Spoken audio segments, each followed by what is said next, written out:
Stuart, thank you so much for joining us today. My name's Angelina, and I'm really honored to be here with you. And I'm Stuart Weitzman. I am so glad to be here. So we do just have a quick interview that we wanted to sit down with you today and ask just a few questions. So my first question is, tell me a little bit about your brand. How did you get to where you are today? That's not a little question. That is a pretty big question. But to shorten it a little bit, I had a passion to draw.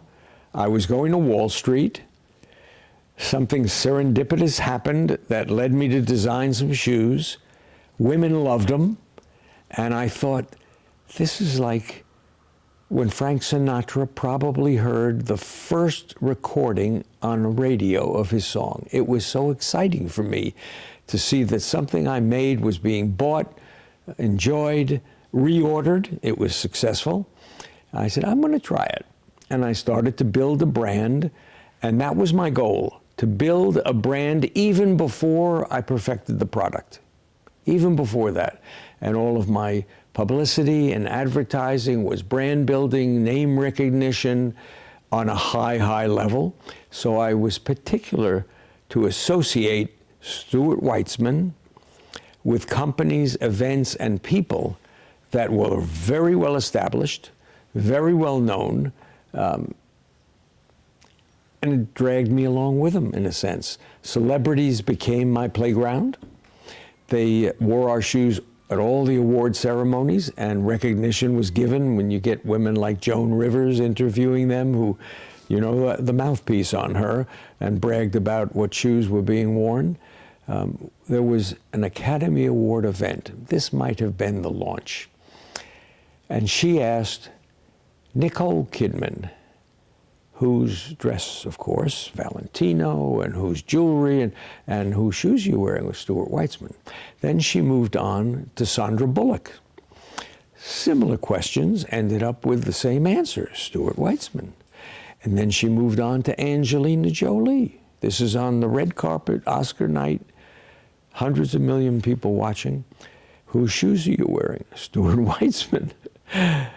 And then she looked at the camera and she said, is there anyone here not wearing Stuart Weitzman?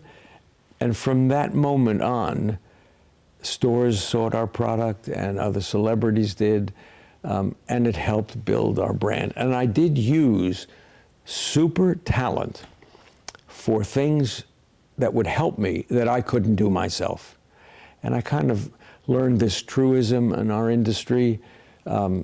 Maybe I made it up, maybe others follow it, I don't know. It's kind of been unique to us. You can't do it alone. And whenever I found someone to help me do it, I always sought the absolute best, most experienced, most talented. I didn't care if it cost twice as much. In the end, I found out it cost me so much less because what I got out of it. And that's pretty much how we did it. After that recognition, you need the product, right? And my DNA became function and fashion, and our shoes were comfortable, recognized as such. I remember stopping a woman at a wedding who had on a pair of my shoes, and I said, gee, those shoes look wonderful on you. I hope they feel good also. And she said, these shoes, I love them. They are so comfortable.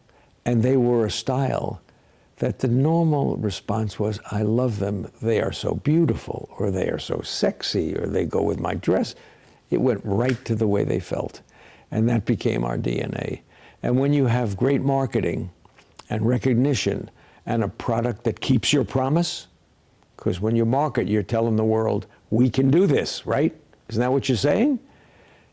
We had the product that kept our promise. Now, you were talking about how Sandra Bullock, how Angelina Jolie, and most recently, Tate McRae, a pretty big role model and influencer in today's day and age, actually just wore your brand in her recent upcoming music video.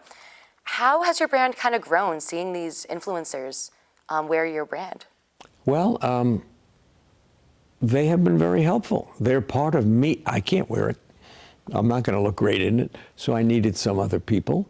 It started many, many years ago with Kate Moss, who was, you know the name, I'm sure, one of the most iconic models. And from there, Giselle used our shoes in her shots, videos, and that was the beginning of the influencer movement. In articles, it's often been said Stuart started the influencer movement before there was social media. And then, of course, we grew into social media. Listen, Taylor Swift, 2 big tours, the 1989 tour, the current tour. Our shoes are all over what she's wearing. She made one of our boots the most famous boot in the shoe business because of her love of it. And I have always recognized the power of that, but they don't pay for anything. You know that, right? It's marketing, and we hope they'll talk about us, and we're proud if they, remember these women, they can have anything they want, whether they buy it or don't buy it, they can have it. So if they pick yours, it's a compliment. My real strength is the consumer. It's gals like you. If I can convince you to get married in my shoes, maybe have your kid's sweet 16 and you're wearing them also. That's what we did, and that's what I concentrated on after the recognition was there. When you first started, what kind of obstacles were in your way and how did you overcome them in beginning in the fashion industry? Truth is, I didn't run into obstacles. I had a pretty clear plan. I knew that I was entering an industry. Listen, I went to the Wharton School. At the time, it was as good a business, I guess it may still be, but it certainly was then, as existed. I learned nothing about the shoe industry in it. I don't know where you could go to learn the shoe industry. You could learn the fashion industry in schools like FIT and Parsons, RISD, but footwear, maybe we're not big enough to merit our own university programs. So you have to learn it on the job. It's your graduate school. And I was determined to find a company that was doing in footwear exciting things that I thought, I hope someday I can do that. And I talked my way into a job in that company. I searched that company out the way you might search out a university.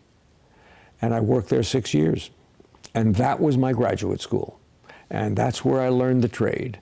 And that's where I met customers to eventually sell my product to, and factories to make it. So I didn't have any obstacles. The mistakes that were made in those 6 years, and many, as all businesses do, didn't cost me anything. I was working at someone else's dime and learning from that. I met people who I took with me when I started my own business. So I guess we would be defined as a startup, but we weren't. We already knew who we were going to sell. I knew the type of product I want to create. I had 6 years experience toying with it, and I had a team that I didn't have to go out and interview and search and hope that they were right. I had years of experience with them. So I didn't have obstacles, I'm sorry. Now, maybe some other designers or other brands did have obstacles. Oh, yeah. What is one of your biggest differences between your brand and other designers? Well, the big difference was the way we made them feel. Many, many women bought shoes for the look only. This was before the sneaker revolution, and you learned that shoes can also be comfortable.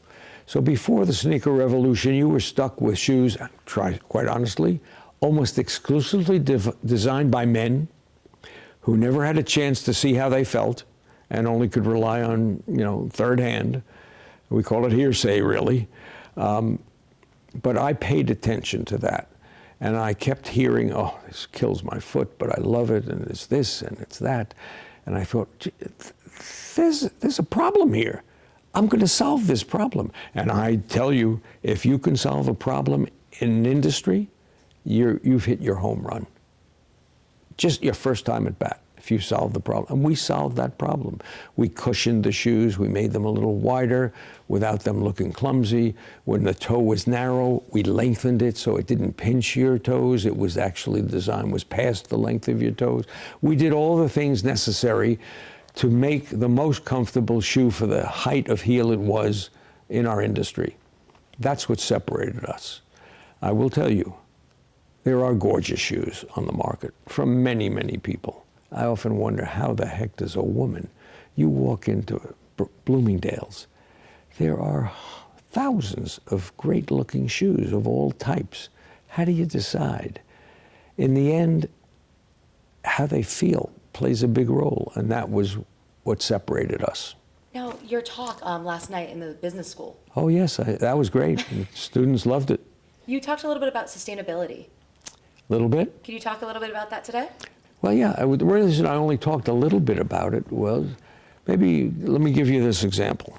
So those cool shoes you're wearing, okay? Mm-hmm. You would expect they have a heel on them, wouldn't you? Mm-hmm. It's like you don't even think about it. You're not going to buy that shoe if it hasn't got a heel. How are you going to walk? Sustainability has reached that level. It's part of the industry. We don't even think about it anymore. It's natural, just like the material is, or the heel is, or the fit is. It's natural. Always wasn't that way.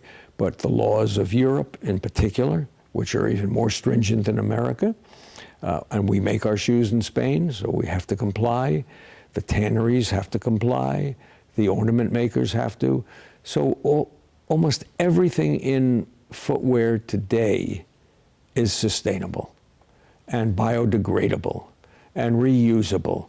I mean, my gosh, the sneaker industry is basically eliminating that entire nation of bottles in the Pacific Ocean that accumulated, bigger than the state of Texas, side by side, floating there, because those bottles are now being turned into fiber and thread and elasticity, and the sneakers you put on today that slip on, well, they're made out of that.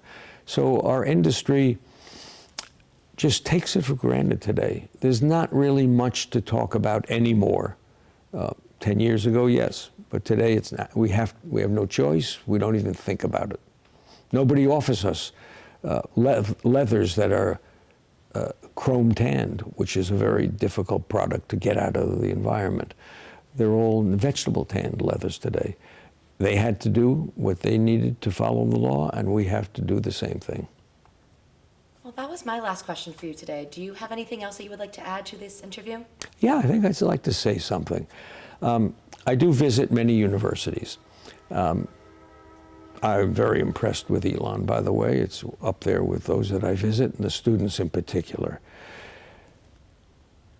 I hear so many students say they're studying finance and they're studying accounting. And I'm going to make a little pitch for the fashion industry. It is fun. It is exciting. It's always changing. You're never bored.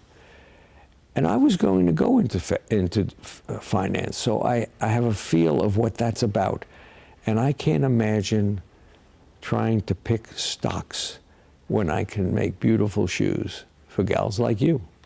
It's fun, and it can be clothing, it can be handbags, it can be accessories, and all the aspects of business that go with any industry. We need them even more so, because marketing is a very key thing in fashion. And that's a pitch for people to think about fashion. It may be the hobby of lots of people, and they don't think about it as a career. That's the way it was with me. It became my career, and I worked at my hobby my whole life. I hope you can as well. Stuart, thank you so much for joining us today. We've loved having you.